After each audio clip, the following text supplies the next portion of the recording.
Welcome into the MentorForge podcast. I'm your host, Cartwright Morris. The MentorForge platform and each episode on this podcast is for the forging of men into great leaders. We are all about men stepping into their God-given leadership abilities and calling, whether that's work, life, or relationships. So if you enjoy this podcast, please like, follow, or subscribe. Go to mentorforge.com to find out if you're a good fit for my Leaders Collective, a group of leaders growing together. So go to mentorforge.com. All right, welcome in today to my first ever QnA Friday. Hey, that's kind of a nice little ring to it, QnA Friday. So let's just go ahead and get the ball rolling here. I got 3 questions here. First one, they will remain nameless, of course. My boss is a micromanager. It's pretty overwhelming sometimes. Sometimes it's hard to even breathe. Sometimes literally, I'm assuming. I want to say something, but I'm afraid what will happen. But I'm also afraid if I don't say anything, then I can't last very long at this job. Something has to change, but I'm not sure what to do. Any thoughts would help. Okay. So number one, it sounds like you know what to do. You have to say something. I've been in those shoes. It's not easy. The frustrating part is, and you may not like this answer, is you have to say something, but you can't go in there with a certain result in mind. It's what happens in confrontation when we are wanting, them to change, force them, and then it leads to an argument generally. Because there's a great chance that they aren't going to change at all. They are who they are. They've been doing this for a while. They found success doing it that way. So they're not going to change. But if you like the job, you like the people you work with, but you find y'all just kind of get together and just gossip about how terrible your boss is. That's not a recipe for change. So probably do less of that, right? But it is frustrating. It's overwhelming. I'm sure you get home and you got to vent to somebody about how obnoxious this person is. But I think you have to say something. You have to confront it. And I would say the goal in mind when you go do that is yourself, is for your own boundaries, for your own conviction about who you are and where you stand, that you're not a place of being walked over.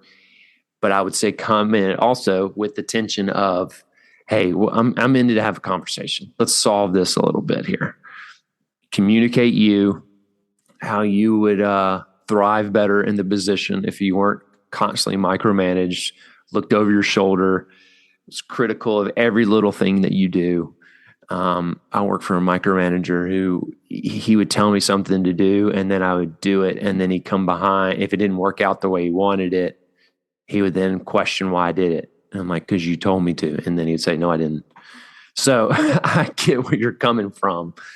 And, I'll say from personal experience, I confronted him and, it initially didn't work out very well. It turned into an argument because he felt like I was pointing the finger.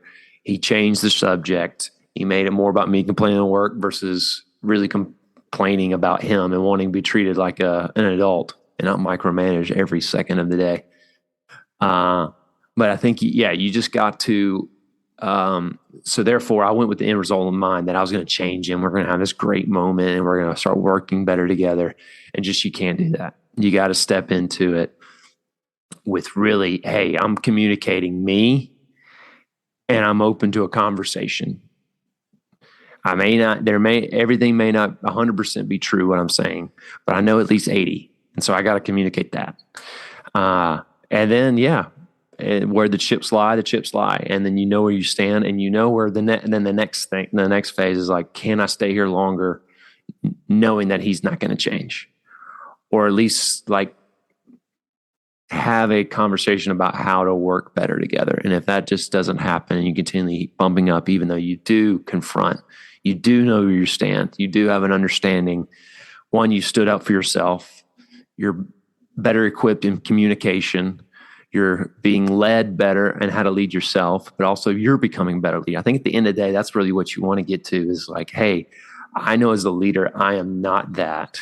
I am a leader that wants to invite conversation, feedback, but also allow people to fail well, help them learn, be more of a teacher than a manager, be a leader more than a manager, right? So, all right, well, that's my 2 cents.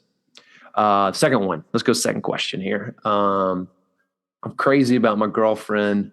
Not sure, though, whether or not I should marry her. I think moving in together before might help me decide, but not sure. What do you think I should do? Okay. Well, let's just say this from a data standpoint. You're fighting against the odds by doing that. There's a higher divorce rate of people who live together before they move, who live together before they get married. Okay. So we'll just kind of put that there. I'll leave that there. You can take that with what you want. But also let's look at the really the deep need we all want, especially when we want to be in a meaningful relationship. What are we really wanting? We're wanting to be loved unconditionally. That's what we're after. There's something written in our DNA that I want to be fully accepted, fully loved. And do we find this in this life? I don't know. But I feel like marriage is the closest thing. To truly see the beauty in someone for who they are. The more I start seeing myself through my wife's eyes, I think it's become really powerful for me. I've started to really grow in my own self-confidence because of how much she loves me, believes in me. And that starts from living unconditionally. And she's seen a lot. She's seen, I'm early in marriage, but she's seen me at my lowest, my weakest, where I feel, a low self-worth moments. And she's seen me beat myself up. And yet she still loves me unconditionally, intentionally. So moving in together, you're automatically starting that long-term, meaningful relationship on a condition. I'll marry you if we can find out if we can live together. That just doesn't work.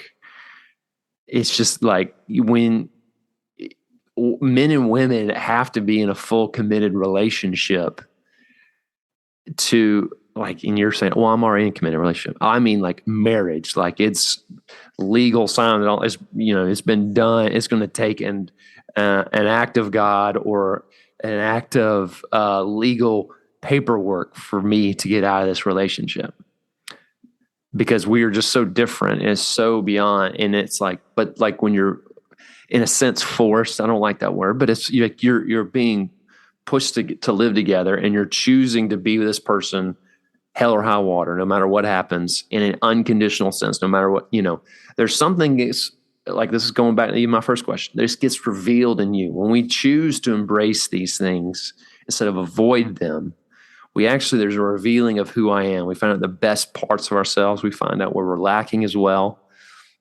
And we find out really what we want at the end of the day. And this is what you're probably wanting, is true unconditional love. You're wanting someone just to see you for who you are, and for you to start a relationship on a condition let's test these waters out. Let's take this car for a test drive before we actually make the full commitment. It's nonsense. And I'll give this little tidbit of my own life. I know of at least 2 people who've given me that advice of y'all should move in together before you get married. Both of them are on their second marriages. So, it's just, there's a common denominator there. They're not the people that have a high value I have for relationship that are in this beautiful, amazing relationships. That's my take. And there's people that have, that have bucked that trend without a doubt. There's no doubt about it. There's people who live together before they get married and they have a great marriage. Not saying that, but generally it happens the other way. And then it's just, there's other people who go the other way who are uber traditional and they have bombed in marriage, but that's for a whole other reasons. probably because they went into marriage with a condition, right? And that's what happens in the traditional sense as well too. That we come in with these conditions to our life. So I just recommend, like, you want to embrace this moment in your life where you're learning about each other and you're making that commitment before, living together. So, okay, that was question 2. Last one, I promise.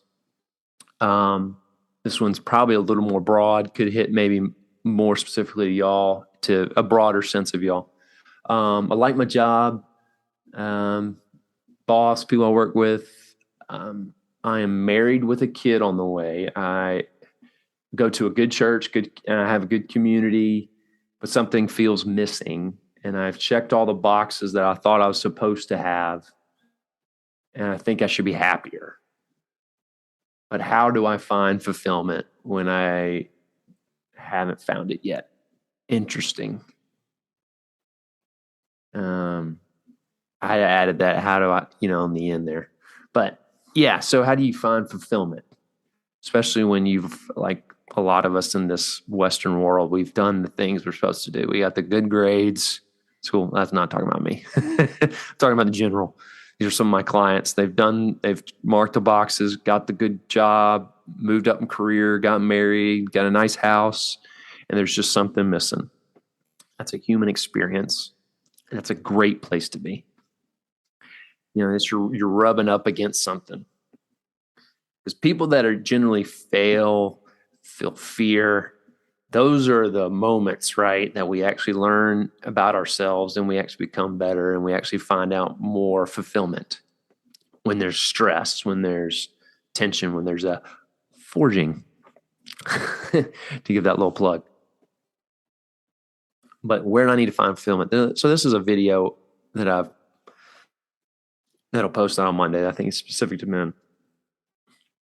That we do. This guy's been checking the boxes. He's been nailing his responsibilities, right? As we've all done.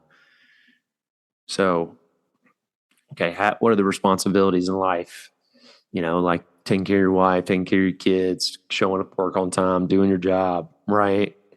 But there's always the balance of that. Like if you're not finding enjoyment and doing things that make you come alive, and that could be simple things, but I think if we're constantly looking just for an escape, from this feeling of unfulfillment because we're doing all we're supposed to do, I think there has to be a tension of intention towards the thing that jack us up. I think if you don't have enjoyment in your life, the things that you for some guys it is hunting. Sometimes that's only I guess depends on the season, right? 3 months out of the year, include turkey season, maybe 5. So you got to find other things where you find enjoyment that fill your tank up for your responsibilities, that give you, because there's a balance between both of those that give us fulfillment, right? It's these things where I'm building a legacy. I'm taking care of people. I am loving well. I'm being intentional with my wife and family and my work, and I'm building something, right? The responsibilities bucket here, but then you have the enjoyment coming alive bucket. And sometimes they do translate, right? But there has to be something. That could be something within your job, but that has to be regularly, because we're just not here for just strictly filling the boxes, filling the blank. And I think you have to go on it. We all have to go on that journey of when have I felt most alive? Maybe I think about when I was a kid. There's things I did that I just really loved. And how do I schedule that? How do I make time for that? How do I make that part of my daily existence? Could be friends, parties, if you're a social person, not like me. It's a variety of things and it's specific to you. How do you make that happen? I think it's a journey we all got to go on of finding that balance. That we have responsibilities, we have a life that we're building and doing, and as we get older and this list shrinks. This list probably is not that big to start with. We've probably got too many of those. You already probably need to shrink it, but this probably can less. The more we get older, it becomes maybe it goes from 80% to 60 or 50, right? And then this list, especially once we start figuring out and we're pursuing it, it begins to grow. It becomes, instead of like 20% of our life, or from us, it's like probably 2 or 3, it becomes larger. And it adds to the responsibilities. I think we got to remember that. We don't just do things we enjoy that are just strictly destructive and escaping, hiding. I think when we fill up this tank so much and we just have these little enjoyment, that's the process of that's the pathway to midlife crisis, addiction, divorce, all these things, because we've just been on the loop, right? And we haven't really taken stock of the things that jack us up, that make us feel alive and find enjoyment. So, okay, so that's my little 2 cents, my first Friday Q&A. I hope you enjoyed it. Please, in the comments, respond, but as well as you can email me at cartwright@mentorforge.com with any other questions you have. And I'll see you all next time. Thank you for listening to the Mentor Forge podcast. Summer's coming to an end, but I know some of y'all are still getting active. You're still going outside. Man, fall's going to be just perfect. And I've got the active wear for you for a brand with a mission. It's called the 3 Nails Clothing Company. It's at 3nailsclothing.com, and they've got great shorts, t-shirts, and hats for you to really help you be more active. But also, it's a brand with a mission to spread the kingdom and to share the vision of Christ. So you can go to, like I said, 3nailsclothing.com. But when you check out, make sure you put in the Men Are Forged promo code. That's one word, Men Are Forged, all caps. That is because of this podcast, guys, because you're listening here, you get 10% off by using the Men Are Forged promo code at 3nailsclothing.com. So go check out that, get some great active wear. And I appreciate y'all listening, and I'll see you next time.